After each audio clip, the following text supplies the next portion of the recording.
This is my video regarding my second FLOT chemotherapy treatment.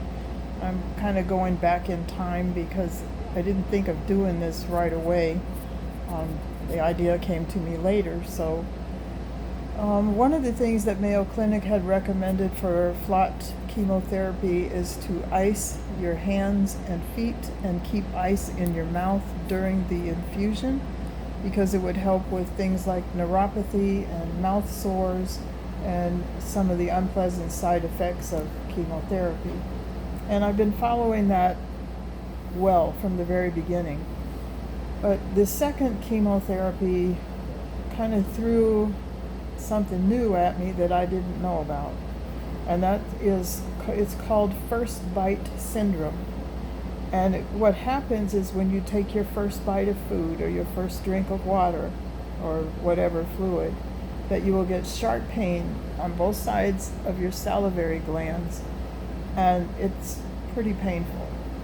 And it can even cause painful swallowing in your throat.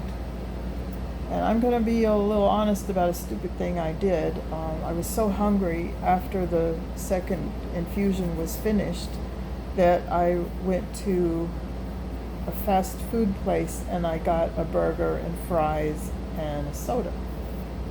And the big thing that I should never have done, and if you're on chemo, don't do this, do not eat salted fries right after chemotherapy. When I swallowed it, it felt like I had swallowed ground glass, and it hurt all the way down. And that pain took a few days to go away. And of course, I panicked because I thought first bite syndrome was something that might be permanent, and that would be horrific. So I called my doctor's office, and sadly there's a difference of opinion between medical professionals about this ice therapy. And the nurses at the oncology center where I get my infusion thought that I was making a big mistake by doing that. But it was the oncologist at Mayo Clinic that recommended it. She said that it would reduce a lot of my side effects. And it's something about if you trigger that cold nerve while the infusion is taking place, then when the infusion is over, that nerve won't be so responsive, or reactive, I should say, to things that are cold. And it won't develop a neuropathy that is often common with chemotherapy. And I'm finding that to be true, because after the second chemotherapy, I still don't have neuropathy. And thankfully, the first bite syndrome has calmed down considerably. It still comes back, but it's far less painful than it was. It's more of an annoyance now than pain. And I'm hoping that if I continue to ice, that it will continue to get better and not worse.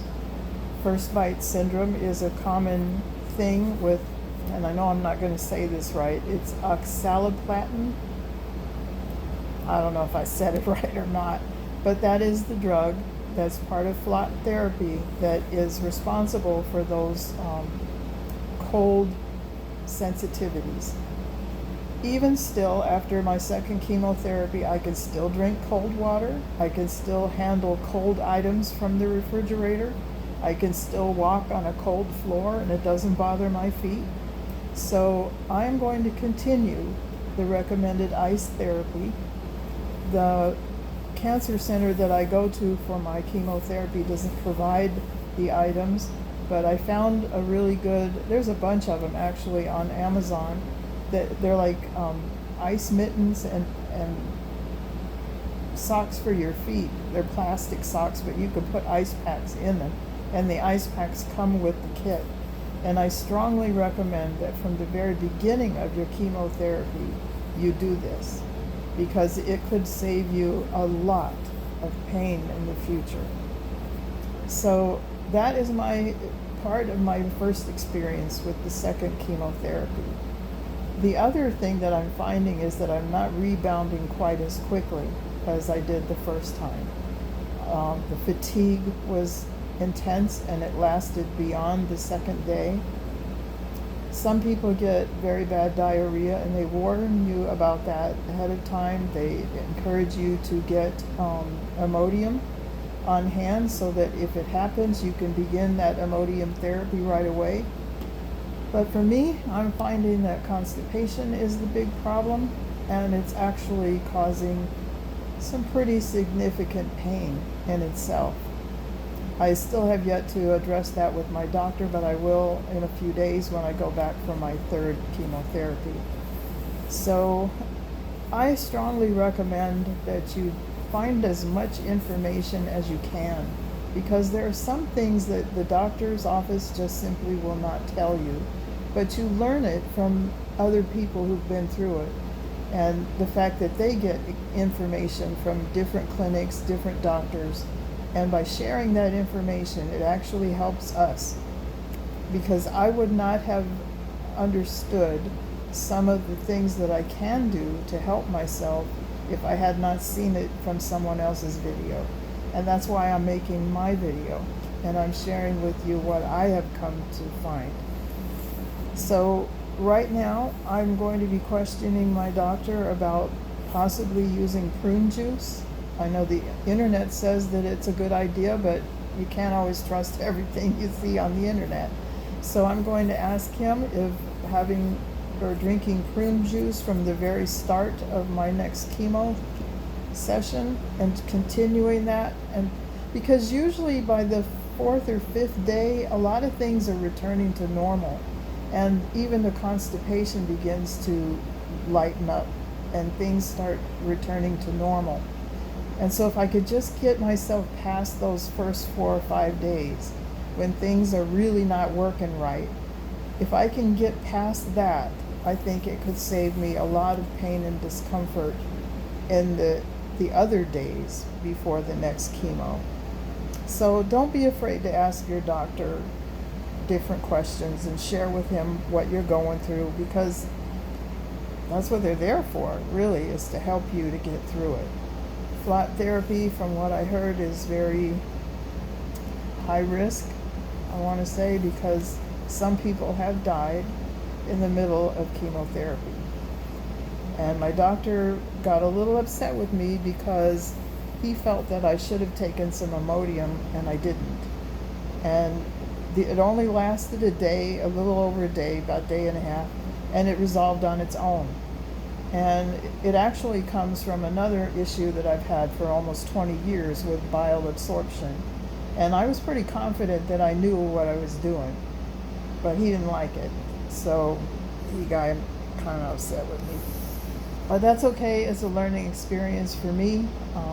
I realize now from what he said how critical it is to stay on top of diarrhea if it ever happens, because that is the one thing that can put you in the hospital so fast. And he told me there was a lady, 73 years old, who literally died because of the diarrhea. So I think he was just trying to impress upon me that I should not play around with that, and that if I have any problem with diarrhea, no matter how many days out I'm at in the process, that I need to follow the instructions regarding Imodium. Lesson learned. So I will do that. And as I said before, I'm a little bit afraid of this third chemotherapy. I'm not looking forward to it. But it has to be done. Even though my cancer in my stomach was well contained, it had not spread or metastasized, it had not broken through the full thickness of my stomach.